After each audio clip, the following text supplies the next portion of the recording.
Umnyango wezokuthutha KwaZulu-Natal uthi ukhiphe amaphoyisa azoqapha okungaphazamisa ukusebenza kwamatekisi. Lokhu-ke kuza njengoba kunezinsolo zokuthi kunezinhlangano zabamatekisi eziphazamisa ukusebenza kwamakhumbi ezinye izinhlangano. Ayikho i-association enemvume yokuthi umuntu osemthethweni imise. Sike sawuzwa lamahebezana sabe sesikhipha ushanele ukuthi akayoma endaweni ezithile, ikakhulukazi nje lapha ngakoMvoti Plaza.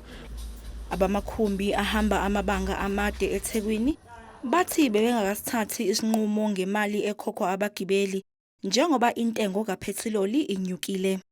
Besingakahlanganisi lokho ukuthi sizoyenyusa, kodwa siyabuka ukuthi masibuka njengoba sihlangene nje ukuyenyusa kwethu imali akunasidingo ngoba nalabantu esibenyuselayo bazobe bengathole ndawo.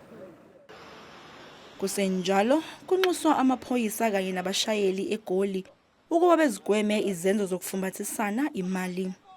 If there's a bribe or someone has bribed you and all of that and there's a corruption that you experience, please report it there. And I always encourage everyone to please take videos because we need some proof of a proof.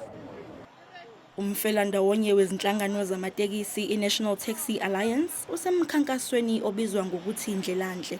Lapho ugqugquzela ukuphepha emgwaqeni ngokuqikelela ukuthi amatekisi asesimeni esifanele sokuba semgwaqeni kanye nabashayeli ngamaholide ePhasika.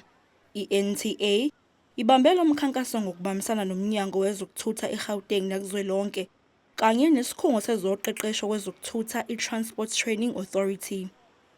All that we can say now is to say to our drivers, please rest before you embark on these long trips.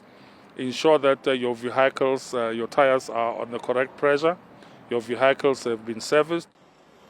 Umthamo wezimoto kulindeleke ukuthi unyuke emgwaqeni yakuleli kusasa njengoba abantu abaningi bezobe beyochitha amaholide ePhasika ezindaweni ezehlukene.